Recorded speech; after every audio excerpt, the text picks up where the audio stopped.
klang chua tak in ram lian a leng mi lai shiklai na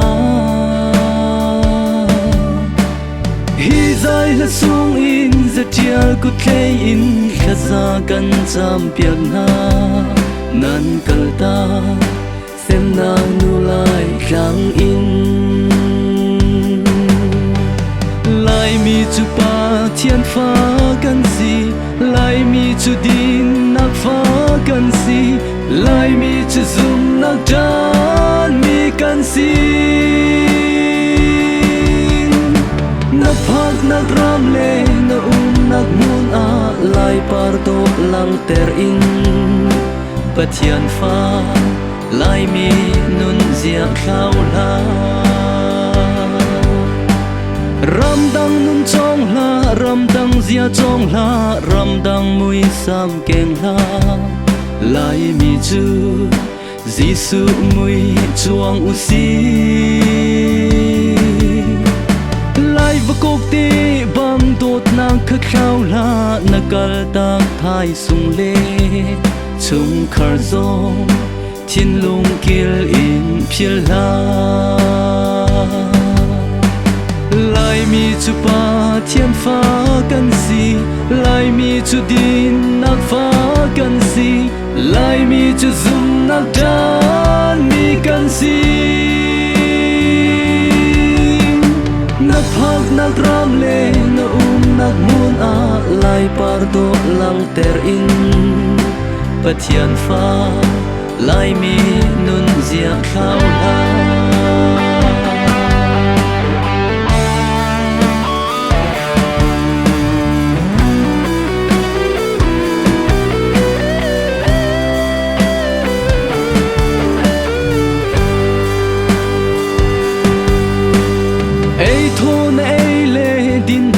din a lai ram ti kik te le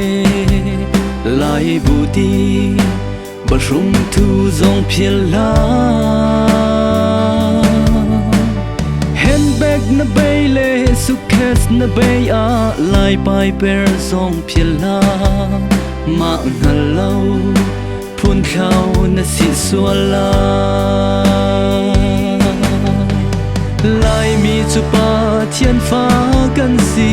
lai mi chu din nak pha kan si lai mi chu zum nak dan mi kan si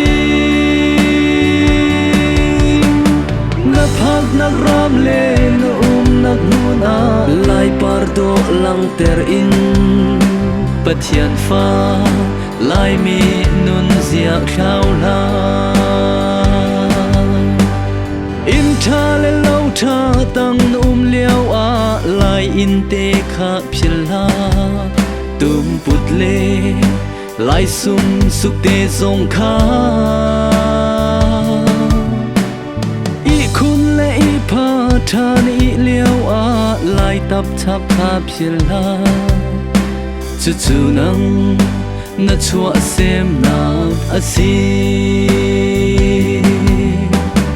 lai mi chu pa thian pha kan si lai mi chu din nak pha kan si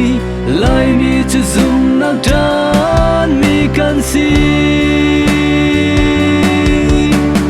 na phak nak ram le na nak mun a lai par do lang ter in pathian pha lai mi nun zia khau la